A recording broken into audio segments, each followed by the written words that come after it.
వాక్యంలోకి వెళ్లే ముందు చిన్న ప్రార్థన చేసుకుని వాక్యాన్ని ప్రారంభించుకుందామండి. మూసుకున్నట్లయితే చిన్న ప్రార్థన చేసుకుందాం. స్తోత్రం స్తోత్రం స్తోత్రం స్తోత్రం స్తోత్రములు ప్రభువా, మహాపరిశుద్ధుడా, మహాగణుడా, నీ ఘనమైన నామానికి 104 స్థుతులు స్తోత్రాలు చెల్లించుకుంటున్నాం తండ్రి. అయా ఈ సమయంలోనైనా తనైనా ప్రభువా నీ పక్షంగా నిలబడిచుండగానైనా తండ్రి, నీ జ్ఞానాన్ని అనుగ్రహించి నీ సహాయాన్ని నైనా తండ్రి మాకు అందించినైనా తండ్రి, మీరేనైనా తండ్రి నా ద్వారా మీరు మాట్లాడించుకోమని నైనా తండ్రి, ఏ వాక్యం ఎలా చెప్పాలో అర్థమయ్యే రీతిలోనైనా తండ్రి వాళ్ళకి బోధించడానికి నాయన మీ సహాయమును మీ జ్ఞానమును నాకు అనుగ్రహిస్తారని నమ్ముచునైనా ఈ ప్రార్థన అంతా నీ పాద సన్నిధిలో పెడుతూ యేసయ్య నామమును బట్టి అడిగి వేడుకుంటున్నాం మా ప్రిపర్లకు తండ్రి, ఆమేన్. ఈరోజు మనం తెలుసుకునే పోయే అంశం పేరేంటంటే నిత్య జీవం. అసలు నిత్య జీవం అంటే ఏంటి? నిత్య జీవం అంటే ఏంటి? ఆ యొక్క పేరులోనే ఉంది నిత్యము జీవించేటటువంటి జీవాన్ని నిత్య జీవం అని అంటారు.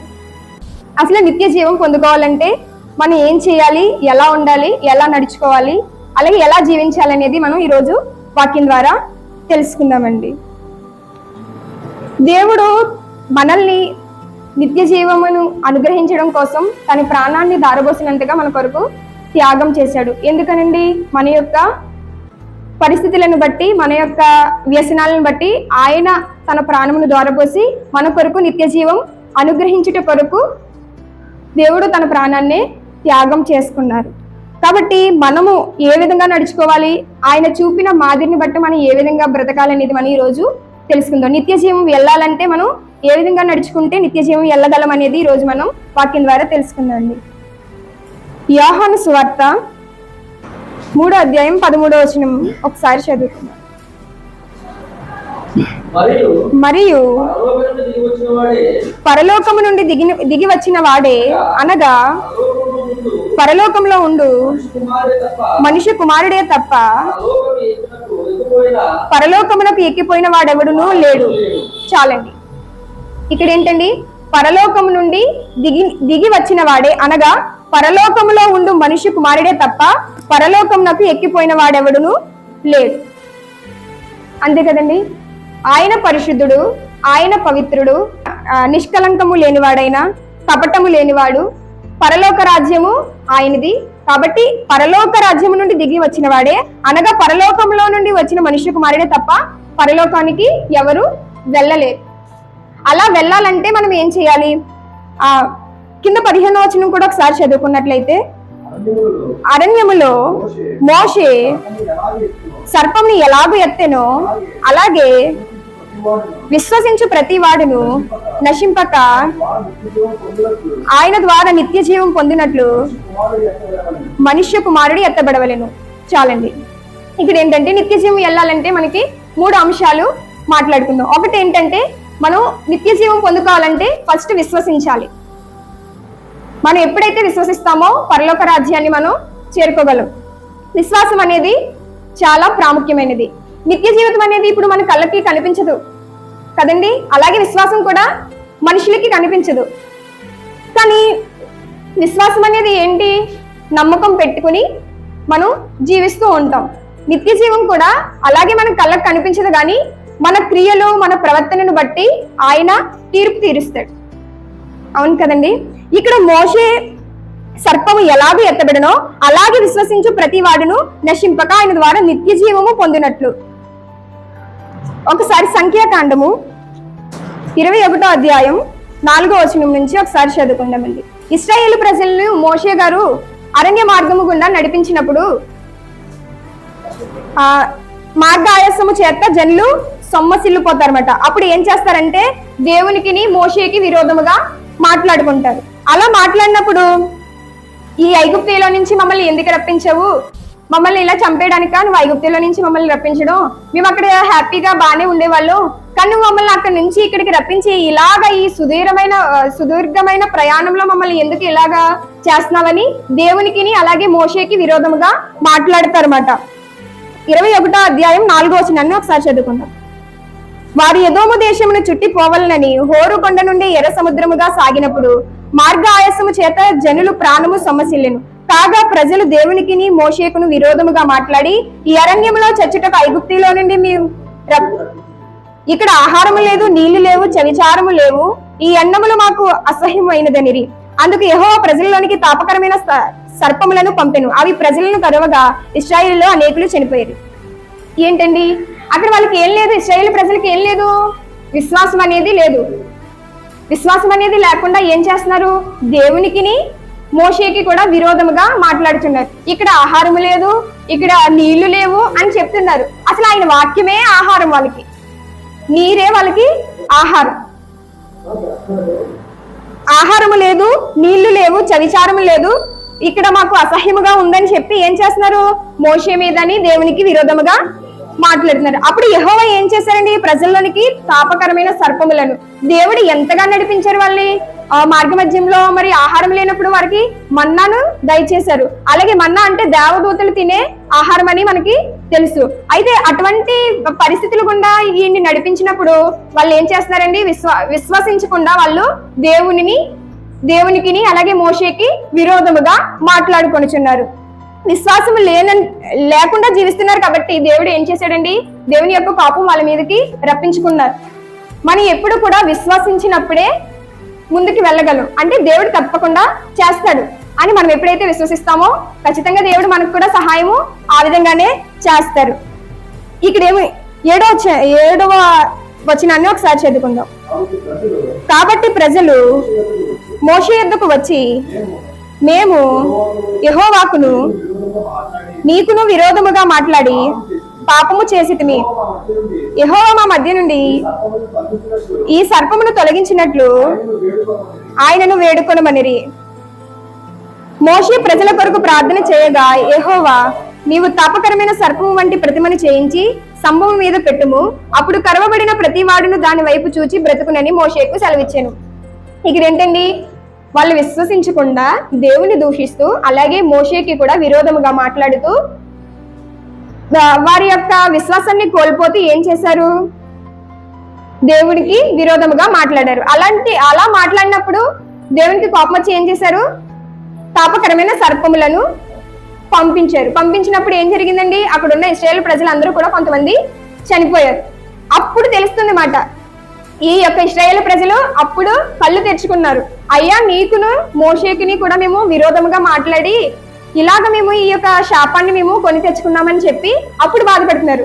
విశ్వాసము లేకుండా మాటలు అనేస్తూ తర్వాత దేవుని దగ్గర ప్రాధేయపడుతున్నారు. అప్పుడు ఏం చేశాడండి, దేవుడు జాలిగల దేవుడు కనుక మనం ఎన్ని చేసినా గానీ దేవుడు తన కృపతో ఏం చేశాడు, వాళ్ళని మరలా మోషేకి చెప్తున్నాడు మాట. మోషే మరలా దేవునికి ప్రార్థన చేస్తున్నాడు, అయ్యా ఈ ప్రజల కొరకు నేను ప్రార్థన చేస్తున్నానని చెప్పి ఏం చేస్తున్నాడు, ప్రార్థన చేయగా యెహోవా చెప్తున్నాడు మాట, నీవు తాపకరమైన సర్పం వంటి ప్రతిమను చేయించి స్తంభం మీద పెట్టుము, అప్పుడు కరవబడిన ప్రతివాడు దాని వైపు చూచి బ్రతుకునని మోషేకి సెలవిచ్చాను. నువ్వు ఒక ఇత్తడి 9వ అధ్యాయం 9వ వచనం కూడా ఒకసారి చదువుకుందాం.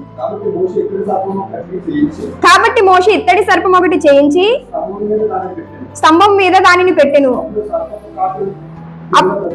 అప్పుడు సర్పపు కాటు తినిన ప్రతివాడు ఆ ఇత్తడి సర్పమును నిదానించి చూచినందున బ్రతికెను.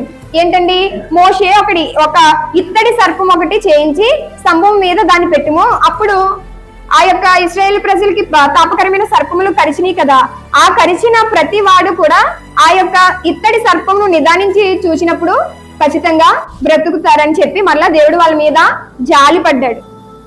ఎంత జాలి గల దేవుడండి, నిజంగా వారు చూపిన అవిధేయతను బట్టి వాళ్ళు విశ్వాసము కోల్పోయి దేవుణ్ణి దూషించారు. మనం కూడా కొన్ని పరిస్థితుల్లో మా దేవునికి వ్యతిరేకంగా మాట్లాడుతూ ఎన్నిసార్లు మనం దేవుడు తన దాసుల ద్వారా గద్దించినప్పటికీ మాటను తిరస్కరిస్తూ ఉంటాం, విశ్వాసం లేకుండా అవిధేయత చూపుతూ ఉంటాం. అలా చూపడం వల్ల ఏం కోల్పోతామండి, మనం పొందుకోవాల్సిన దానిని మనం కోల్పోతాం. మనం ఏం పొందుకోవాలి, నిత్య జీవాన్ని పొందుకోవాలి. అది మన గురి. మనం ఈ లోకంలో జీవిస్తున్నామంటే ఎంతకాలం జీవిస్తామండి, 70 సంవత్సరాలు, అధిక బలముని 80 సంవత్సరాలు మాత్రమే జీవిస్తాం. తర్వాత వెళ్ళవలసింది ఏంటి, తీర్పులోనికి మనం ఖచ్చితంగా వెళ్ళాలి. ఏంటి, దేవుడు మనకి 3 ఇచ్చాడు, ప్రాణము, ఆత్మ, శరీరం. ఈ శరీరం కొంతకాలానికి నశించిపోతుంది. అలాగే ఆ ప్రాణం పోయిందంటే శరీరం ఎలాగా నశించిపోద్ది, కానీ ఆత్మ అనేది నిత్యము జీవించేది. కాబట్టి మనం విశ్వాసముతో నిత్యము జీవించే ఆ యొక్క దేవుని యొక్క రాజ్యంలో మనం అందరం ఉండాలంటే మనం ఏం చేయాలి? మొదటిగా విశ్వాసము కలిగి ఉన్నప్పుడు ఖచ్చితంగా నిత్య జీవాన్ని మనం పొందుకోగలుగుతాం. కాబట్టి మనం ఎప్పుడు కూడా అవిధేయత చూపి దేవునికి విరోధంగా మాట్లాడడం కానీ, మనుషుల యొక్క ఆలోచనలు బట్టి మన యొక్క విశ్వాసాన్ని కోల్పోవడం కానీ అలాంటివి చేసినప్పుడు నిత్య జీవాన్ని పొందుకోవడం కోల్పోతాం. దేవుని మీద ఎప్పుడైతే విశ్వాసం కలిగి జీవిస్తామో ఖచ్చితంగా మనం నిత్య జీవాన్ని పొందుకోగలం. కాబట్టి దేవుని యందు మనం అందరం కూడా ఎలా ఉండాలి? విశ్వసించాలి. అది కంటికి కనిపించదు, కానీ దాని అంతము ఎలా ఉంటదండి? చాలా గొప్పది. అక్కడ ఆకలి ఉండదు, దప్పిక ఉండదు, దాహం ఉండదు. ఆ యొక్క మహిమ ప్రదేశంలో మనం చేరాలంటే ముందు మనలో ఏముండాలి? విశ్వాసం అనేది ఉండాలి. బలమైన ఒక నమ్మకం జరుగుతుంది అంతే. ఖచ్చితంగా మనం నిత్య జీవం వెళ్ళాలి అంటే ఏం చేయాలి? విశ్వసించాలంతే. ఇలాంటి బలమైన నమ్మకం ఎప్పుడైతే మనలో ఉంటుందో ఖచ్చితంగా నిత్య జీవాన్ని మనం పొందుకోగలుగుతాం. అలాగే రెండవదిగా దేవుని యొక్క వాక్యానికి లోబడాలి. మొదటిది ఏంటండి? ఫస్ట్ విశ్వసించాలి. రెండవదిగా మనం దేవుని యొక్క వాక్యానికి లోబడాలి. దేవుని యొక్క వాక్యానికి మనం ఎప్పుడైతే లోబడతామో ఖచ్చితంగా అది మన జీవితంలో ఎప్పుడైతే అనుసరించి నడుచుకుంటామో అప్పుడు నిత్య జీవితాన్ని ఖచ్చితంగా మనం పొందుకోగలుగుతాం. మత్తయి సువార్త 19వ అధ్యాయం 16 నుంచి మనం చదువుకున్నట్లయితే, ఇదిగో ఒకడు ఆయన యొద్దకు వచ్చి, బోధకుడా, నిత్య జీవం పొందుటకు నేను ఏ మంచి కార్యము చేయవలెనని ఆయనను అడిగెను. చాలండి. ఇక్కడ ఏంటండి? ఆయన బోధ చేస్తూ అలా వెళ్తూ ఉండగా ఒక యవనస్తుడు అక్కడికి వచ్చి ఏమడుగుతున్నాడు? ఆయన్ని నిత్య జీవం పొందాలంటే నేను ఏం చేయాలి అని దేవుణ్ణి అడుగుచున్నాడు. ఏ మంచి కార్యము చేయవలనన్నా ఆయనను అడగవలను. నిత్య జీవం పొందుకోవాలంటే ఏ మంచి కార్యం చేయాలని చెప్పి ఆ యొక్క యవనస్తుడు అడుగుతున్నాడు అనమాట. అందుకు ఆయన మంచి కార్యమును గురించి నన్ను ఎందుకు అడుగుచున్నావు? మంచివాడు ఒక్కడే.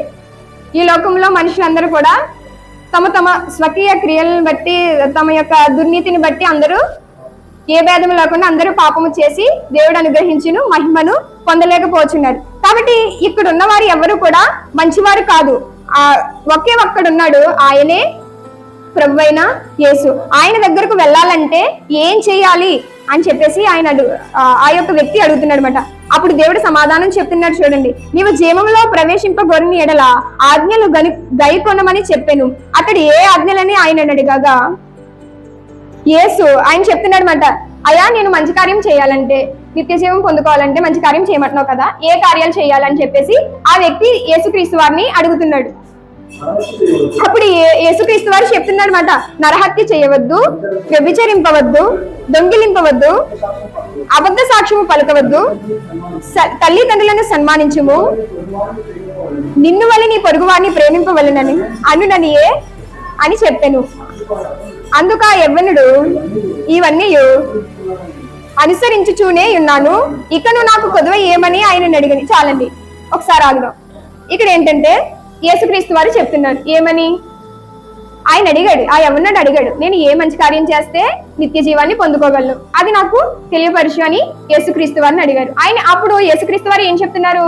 నీవు నరహత్య చేయకూడదు, అలాగే వ్యభిచరింపకూడదు, దొంగిలింపకూడదు, అబద్ధ సాక్ష్యం పలకకూడదు, నిన్ను వల్ల నీ పొరుగు వారిని ప్రేమించాలని చాలా క్షుణ్ణంగా ఆయనకి ఎక్స్ప్లెనేషన్ ఇచ్చారు. ఇచ్చిన తర్వాత ఆ వ్యక్తి ఏమంటున్నాడండి, ఆల్రెడీ నేను ఇవన్నీ చేసేసాను ప్రభువా, ఇంక నాలో ఇంకేం కొదువు ఉంది, ఆల్రెడీ నేను ఇవన్నీ కూడా చేస్తూనే ఉన్నాను, నాలో ఇంకేం కొదువు ఉంది అని చెప్పేసి అడుగుచున్నాడు. అందుకు 20వ వచనం చదువుకుంది. అందుకు ఆ యవ్వనుడు, ఇవన్నీ అనుసరించుచూనే ఉన్నాను, ఇకను నాకు కొదువు ఏమని ఆయన అడిగాను. అందుకు యేసు, నీవు పరిపూర్ణుడగుటకు కోరిని ఎడల పోయి నీ ఆస్తిని అమ్మి బీదలకిమ్ము, అప్పుడు పరలోకమందు నీకు ధనము కలుగును, నీవు వచ్చి నన్ను వెంబడించమని అతనితో చెప్పాను. ఇక్కడ ఏంటంటే చాలు, ఒకసారి ఆగుదామండి.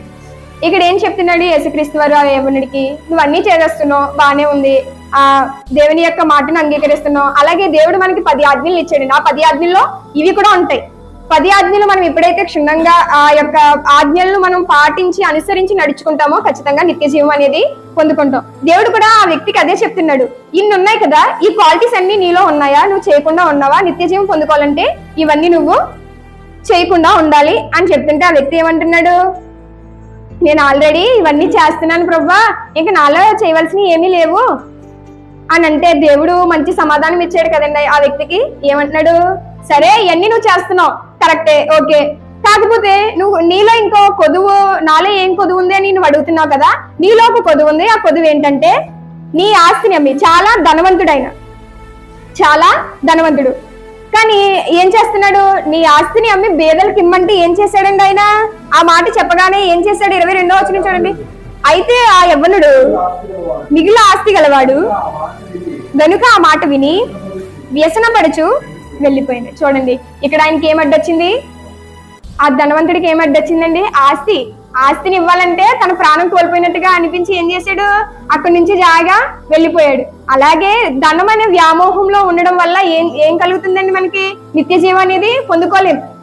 ధనం వ్యామోహంలో ఉన్నాడు కాబట్టి ఆయన దేవుడు చెప్పిన ఆజ్ఞలను పాటిస్తున్నాను అని అనుకుంటూనే ధనవంతుడిగా ఉండడం వల్ల తన ఆస్తిని బేదలకు ఇమ్మంటే చిన్నబుచ్చుకుని, తన ముఖాన్ని చిన్నబుచ్చుకుని వెళ్ళిపోయాడంట. అలాంటప్పుడు మన నిత్య జీవాన్ని ఎలా పొందుకోగలుగుతాం? దేవుడు చెప్పిన ఆజ్ఞను, అలాగే దేవుని మాటను వినడం అంటే ఏంటి? ప్రతిదీ పాటించాలి కదా, ప్రతిదీ వినాలి. ఒకటి విని ఒకటి వినకుండా మనకి నచ్చినట్టుగా జీవిస్తే అప్పుడు మనం నిత్య జీవాన్ని పొందుకోవాలంటే అది అనర్హులం. నిత్య జీవాన్ని పొందుకోవాలంటే దేవుడు ఏది చెప్పినా దానికి చేసినప్పుడే మనం నిత్య జీవితాన్ని పొందుకుంటాం. 23వ వచనం కూడా ఒకసారి చదువుకోండి. యేసు తన శిష్యులను చూచి, ధనవంతుడు పరలోక రాజ్యంలో ప్రవేశించుట దుర్లాభమని మీతో నిశ్చయముగా చెప్పుచున్నాను. ఇదియో గాక ధనవంతుడు పరలోక రాజ్యంలో ప్రవేశించుట కంటే సూది బెజ్జములో వంటి దూరుట సులభమని మీతో చెప్పుచున్నాను. ఇక్కడ ఏంటండి? ధనవంతుడంట పరలోక రాజ్యంలో సమీపించుట దుర్లాభం అంట. అది లాభకరమైనది కాదు. ఎంత ధనం ఉంటే ఏంటి ఆయన దగ్గర? బేదలకు ఇమ్మంటే ఇవ్వలేకపోయాడు, దేవుని మాటకు లోబడలేకపోయాడు. అలాంటిది ఆయనకి నిత్య జీవాన్ని ఇచ్చేసారే అనుకో, అప్పుడు అక్కడ ఏం చేస్తాడో? దేవుని మాట వింటాడా? తన అనుకున్నదే తను చేయాలని అనుకుంటాడు. ఇప్పుడే చేయలేని వ్యక్తి ఆయన రాజ్యంలోనికి వెళ్ళిన తర్వాత ఆయన ఏం చేయగలడండి? చేయలేడు కదా. ఇక్కడ ఒకటి చూడండి, సూది బెజ్జములో ఒంటె దూరుట సులభమని మీతో నిశ్చయముగా చెప్పుచున్నాను. అసలు ఒంటె ఎంత పెద్దగా ఉంటుంది, అలాంటిదైనా దూరతదేమో అని మీరు నమ్మొచ్చు. కానీ పరలోక రాజ్యంలో ధనవంతుడు ఉండడం అనేది అది దుర్లాభం, ఏ ప్రయోజనము లేదు, అది లాభము కాదని ఈ వాక్యం ద్వారా మనకి తెలియపరుస్తుంది. శిష్యులు ఈ మాట విని మిక్కిలి ఆశ్చర్యపడి, అలాగైతే ఎవడను రక్షణ పొందగలడని అడగగా యేసు వారిని చూచి, ఇది మనుషులకు అసాధ్యమే గాని దేవునికి సమస్తము సాధ్యమే. పేతురు, ఇదిగో మేము సమస్తమును విడిచిపెట్టి నిన్ను వెంబడించితిని గనుక మాకేమి దొరుకునని ఆయన అడగగా యేసు వారితో ఇట్లనెను, పునర్జన్మందు మనుష్య కుమారుడు తన మహిమగల సింహాసనం మీద ఆసీనుడై ఉండినప్పుడు నన్ను వెంబడించిన మీరును 12 సింహాసనముల మీద ఆసీనుడై ఇశ్రాయేలు 12 గోత్రముల వరకు తీర్పు తీర్చుదురు. నా నామము నిమిత్తము అన్నదమ్ములైనను, అక్కాచెల్లెళ్ళైనను, పిల్లలనైనను, భూములనైనను, ఇండ్లనైనను విడిచిపెట్టిన 100 రెట్లు పొందినని ఇది చాలండి. ఇక్కడ ఏంటండి? ఆయన నామమున అన్నాదమ్ములైనను, అక్కా చెల్లెళ్ళైనను, తల్లిదండ్రులైనను, పిల్లలైనను, భూమినైనను, ఇండ్లనైనను, ప్రతిదాన్ని మనం ఏదైతే దేవుని కంటే ఎక్కువగా ప్రేమిస్తున్నామో ప్రతిదాన్ని మనం విడిచిపెట్టాలి. ఈ వ్యక్తి అలాగే చేశాడు. దేవుని కంటే ధనాన్ని ఎక్కువగా నమ్ముకొని దేవుడు చెప్పిన మాటను తిరస్కరించాడు. ఇక్కడ కూడా ఏం చెప్తున్నారు? ఆయన నామమును బట్టి ఏం చేయాలండి? ప్రతిదాన్ని ఆయన కంటే ఎక్కువగా ప్రేమించిన ప్రతి దాన్ని కూడా మనం విడిచిపెట్టినప్పుడు ఏంటండి? ప్రతి వాడు 100 రెట్లు పొందును. 1, 2 కాదు, 100 రెట్లు. 100 రెట్లు అంటే అసలు ఆ దేవుడిచ్చే ఆశీర్వాదం ఎంత గొప్ప ఉంటది. అసలు మనం 1% మనం అనుభవిస్తేనే అది చాలా ఆనందాన్ని కలిగిస్తుంది. అలాంటిది 100 రెట్లు పొందుకున్నామంటే ఇంకా ఎంత సంతోషాన్ని ఇస్తుంది. ఇదియో గాక నిత్య జీవితమును స్వతంత్రించుకుందురు. నిత్యము జీవించే ఆ యొక్క రాజ్యంలో మనం ఆ యొక్క రాజ్యాన్ని మనం స్వతంత్రించుకుంటామంట. కాబట్టి మనం ఎప్పుడు కూడా దేవుని మాటకు అవిధేయత చూపకూడదు. దేవుని మాటను మనం ఎప్పుడు వినాలి. ఇంకోటి చూడండి, మొదటి వారు అనేకులు కడపటి వారు అగుదురు, కడపటి వారు మొదటి వారు అగుదురు. ఇక్కడ ఏంటండి? ఇవన్నీ చేశానని చెప్తున్నాడు, దేవుని మాటను విన్నానని చెప్తున్నాడు, మొదటి నుంచి చేస్తున్నాడు. కానీ ఏమైపోయాడు? చివరికి కడపటి వాడుగా అయిపోయాడు ధనవంతుడు. కాబట్టి మనం ఎప్పుడు కూడా దేవుని మాటను విని దేవుని యొక్క ఆజ్ఞలకు లోబడి ఆయన యందు ఎప్పుడైతే మనం ఆయన వాక్యానికి ఎప్పుడైతే లోబడతామో ఖచ్చితంగా నిత్య జీవితం అనేది మనం పొందుకుంటాం. మొదటిది ఏంటండి? విశ్వాసము కలిగి ఉండాలి. విశ్వాసము లేకుండా దేవునికి ఇష్టడైందిట అసాధ్యమని దేవుని వాక్యమే చెప్తుంది. అలాగే రెండవదిగా ఏంటండి? దేవుని యొక్క మాటను మనం వినాలి. దేవుని ఏం చెప్పినా కానీ అది ఖచ్చితంగా మనం చెయ్యాలి. అప్పుడే నిత్య జీవం పొందుకుంటాం. ఈ లోకంలో ఉన్నవన్నీ కూడా వ్యర్థం. శాశ్వతమైనది ఏంటండి? పరలోక రాజ్యం. ఆ యొక్క శాశ్వతమైన రాజ్యానికి మనం వారసులుగా ఉండాలంటే ఏం చేయాలి? ముందు విశ్వసించాలి. అలాగే రెండవదిగా దేవుని మాటకు విధేయత చూపి లోబడినప్పుడు ఖచ్చితంగా మనం నిత్య జీవం అనేది పొందుకోగలం. యోహాను సువార్త 10వ అధ్యాయం 11వ వచనాన్ని ఒకసారి చదువుకుందామండి. నేను గొర్రెలకు మంచి కాపరిని, మంచి కాపరి గొర్రెల కొరకు తన ప్రాణమును పెట్టును. మంచి కాపరి గొర్రెల కొరకు తన ప్రాణం పెట్టును. ఒకసారి ఆగుదామండి. ఏంటండి? ఆయన ఎవరంట? గొర్రెలకు మంచి కాపరి. మనం అందరం ఎవరమండి? గొర్రెలం. ఆయన మనకు కాపరి. నేను గొర్రెలకు మంచి కాపరిని. మంచి కాపరి ఏం చేస్తాడు? గొర్రెల కొరకు తన ప్రాణమును పెట్టును. యేసుక్రీస్తు వారు ఏం చేశారు మన కొరకు? మన కొరకు ఆయన ప్రాణం పెట్టి మనల్ని, ఆయన రక్తంతో మనల్ని కొన్నారు. ఇక్కడ ఒకటి చూడండి, 12వ వచనం ఒకసారి చదువుకుంటే, జీతగాడు గొర్రెల కాపరి కాడు గనుక గొర్రెలు తనవి కానందున తోడేలు వచ్చుట చూచి గొర్రెలను విడిచిపెట్టి పారిపోవును. తోడేలు ఆ గొర్రెలను బట్టి చెరగొట్టిను. జీతగాడే గనుక గొర్రెలను వచ్చి లక్ష్యము చేయక పారిపోయాను. నేను గొర్రెల మంచి కాపరిని. చాలండి. ఇక్కడ ఏంటండి? గొర్రెల కాపరి దగ్గర ఒక జీతగాడు పని చేస్తున్నాడు అనుకో. ఆ జీతగాడు ఏం చేస్తాడు? ఆ జీతం కొరకు మాత్రమే ఉంటాడు. అదే కాపరి అయితే ఒక్క గొర్రె తప్పిపోయినా, ఒక్క గొర్రె కానీ ఏమైనా అయినా కానీ చాలా బాధతో బాధ్యత కలిగి ఉంటాడు. జీతగాడు ఆ జీతం కొరకే ప్రయాసపడతాడు. అది జీతం పొందుకున్న తర్వాత ఒకవేళ ఆ గొర్రెల మధ్యలోకి తోడేళ్ళు వచ్చినాయి అనుకో, భయం వేసి ఏం చేస్తాడు? ఈయన కూడా పారిపోతాడు. కానీ గొర్రెలకు మంచి కాపరి అయిన మన యేసుక్రీస్తు వారిని మనం అనుసరించి నడుచుకున్నప్పుడు, ఆయన మాటకు మనం లోబడినప్పుడు ఖచ్చితంగా నిత్య జీవం అనేది పొందుకుంటాం. అలాగే అదే అధ్యాయము 27వ వచనం కూడా ఒకసారి చదువుకుందామండి. నా గొర్రెలు నా స్వరము వినును, నేను వాటిని ఎరుగుదును, అవి నన్ను వెంబడించును, నేను వాటికి నిత్య జీవం నిచ్చుచున్నాను గనుక అవి ఎన్నటికి నశింపవు. ఎవడను వాటిని నా చేతుల నుండి అపహరింపడి. చాలండి. ఇక్కడ ఏంటండి? నా గొర్రెలు నా స్వరము వింటాయి అంటే ఆయన గొర్రెలుగా మనం ఉన్నామంటే ఆయన స్వరం మనం తప్పకుండా వినాలి. విన్నప్పుడే మనం ఆయనను మనం వెంబడించినప్పుడే ఏమవుతుందండి? నిత్య జీవమును ఆయన మనకు అనుగ్రహిస్తాడు. ఆ నిత్య జీవాన్ని మనం పొందుకున్నామంటే ఎవరు కూడా దాన్ని మన చేతుల నుంచి దాన్ని ఎవరు అపహరింపరు, దొంగలించరమాట. నేను వాటికి నిత్య జీవం నిచ్చుచున్నాను గనుక అవి ఎన్నటికి నశింపవు. నిత్య జీవం పొందుకున్నప్పుడు అలాగే నా గొర్రెలు నా స్వరం వినును, నేను వాటిని ఎరుగుదును, అవి నన్ను వెంబడించును. మనం ఎవరిని వెంబడించాలి? ఎవరు మాట వినాలి? దేవుని మాట వింటూ ఆయనను వెంబడిస్తూ ఆయన ఇచ్చే నిత్య జీవానికి మనం అందరం కూడా వారసులుగా ఉండాలి. ఎప్పుడైతే ఆయన మాట వింటామో ఖచ్చితంగా దేవుడు మనకి నిత్య జీవాన్ని మనకి అనుగ్రహిస్తాడు. కాబట్టి దేవుడు ఏం చెప్తున్నాడండి? ఆయన మాటను వినమంటున్నాడు. మూడవదిగా సిద్ధపాటు కలిగి ఉండడం. ఒకటి విశ్వసించాలి, అలాగే ఆయన వాక్యానికి లోబడాలి. మూడవదిగా మత్తయి సువార్త 25వ అధ్యాయం 1 నుంచి చదువుకున్నట్లయితే ఇక్కడ పరలోక రాజ్యము తమ డ్యూటీలు పట్టుకొని చదవండి. వీరిలో 5 బుద్ధి లేనివారు, 5 బుద్ధి గలవారు. బుద్ధి లేనివారు తమ డ్యూటీలు పట్టుకొని తమతో కూడా నూనె తీసుకుని పోలేదు. బుద్ధి గలవారు తమ డ్యూటీలతో కొడగే సిద్ధులలో నూనెను తీసుకొని పోయిరి. చాలండి. ఇక్కడ ఒకసారి ఆగుదాం. ఏంటంటే పరలోక రాజ్యం కోసం తమ డ్యూటీలను పట్టుకుని పెండ్లి కుమార్ని ఎదుర్కొనేటకు బయలుదేరిన 10 మంది కన్యకులు. ఇక్కడ ఎవరు కనబడుతున్నారు? మనకి 10 మంది కన్యకులు కనబడుతున్నారు. ఎక్కడికి వెళ్తున్నారు వాళ్ళు? యేసుక్రీస్తు వారిని ఆయనని ఎదుర్కొనేటకు, పెండ్లి కుమారుని ఎదుర్కొనుటకు 10 మంది కన్యకులు బయలుదేరారు. అయితే వీరిలో 5 ఎలా ఉన్నారంట? బుద్ధి లేని వారిగా ఉన్నారు. 5 ఎలా ఉన్నారు? బుద్ధి గల కన్యకులుగా ఉన్నారు. బుద్ధి లేని వారు ఏం చేశారు? తమ డివిటీల్లో నూనె తీసుకుని పోలేదు. బుద్ధి గల వారు ఏం చేశారండి? తమ డివిటీల్లో నూనెను తీసుకుని వెళ్ళారు. అంటే సిద్ధపాటు అనేది ఎంత చక్కగా కనబడుతుంది ఈ బుద్ధి గల కన్యకుల్లో. అంటే ఆ డివిటీల్లో నూనె అనేది ముందుగానే వాళ్ళు సిద్ధము చేసుకుని ఆయనని ఎదుర్కొనుటకు బయలుదేరారన్నమాట. అయితే అర్ధరాత్రి 6వ అధ్యాయం 6వ వచనం ఒకసారి చదువుకుందాం. అర్ధరాత్రి వేళ ఇదిగో పెండ్లి కుమారుడు అతన్ని ఎదురు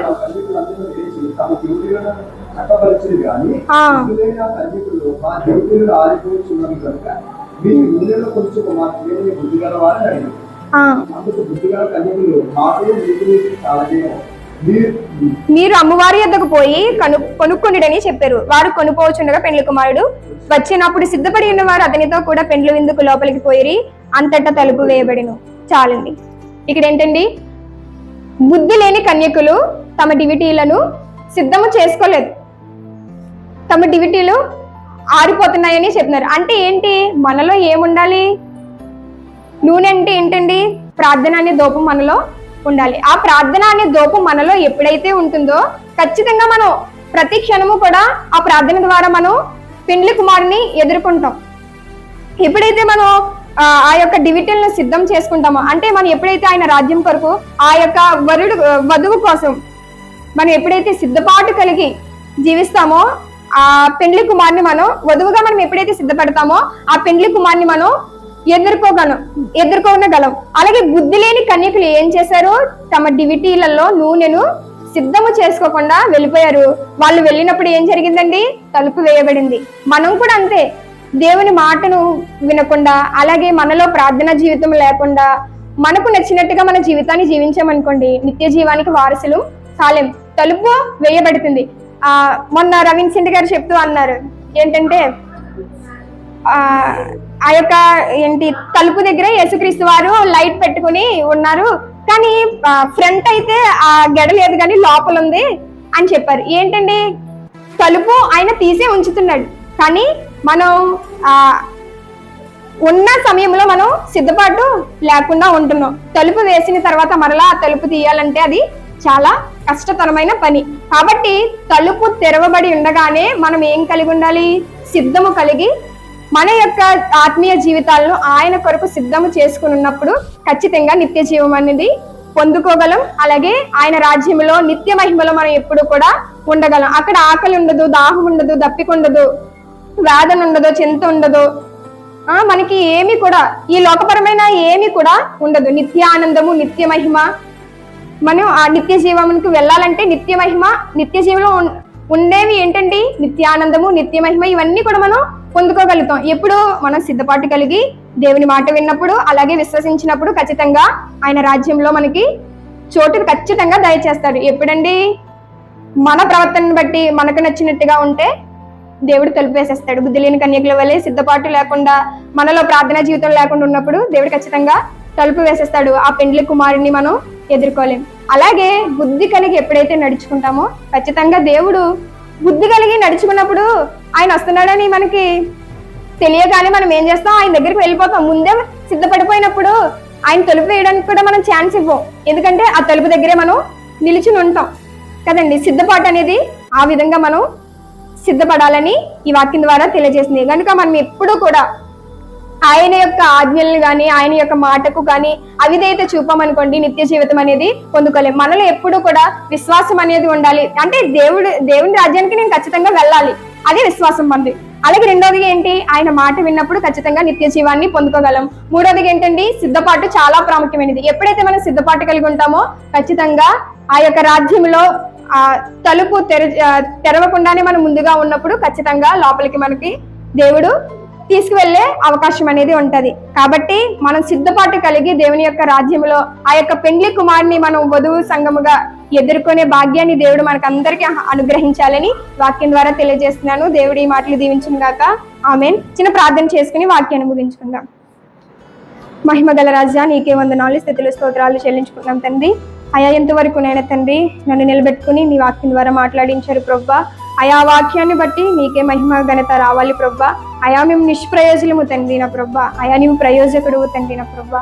అయా మేము చెప్పిన మాటలను బట్టి నైనా అయా వీరందరికీ అర్థమయ్యేలాగా మీరే సహాయం చేసి నైనా తండ్రి, అయా నీ రాజ్యములకు మేము రావాలంటే నైనా అయా సిద్ధపాటు కలిగి అలాగే విశ్వాసముతోనూ నైనా తండ్రి, అయా నీ మాటకు లోబడే వరంగా మేమందరం ఉండాలండి నైనా తండ్రి. నీ రాజ్యము కొరకు ఎదురు చూసే భాగ్యాన్ని మా అందరికీ కలుగ చేయమని ఈ ప్రార్థన అంతా నీ పాసన్నిధిలో పెడుతూ యేసయ్య నామం బట్టి అడిగి వేడుకుంటున్నాం మా పరలోకపు తండ్రి.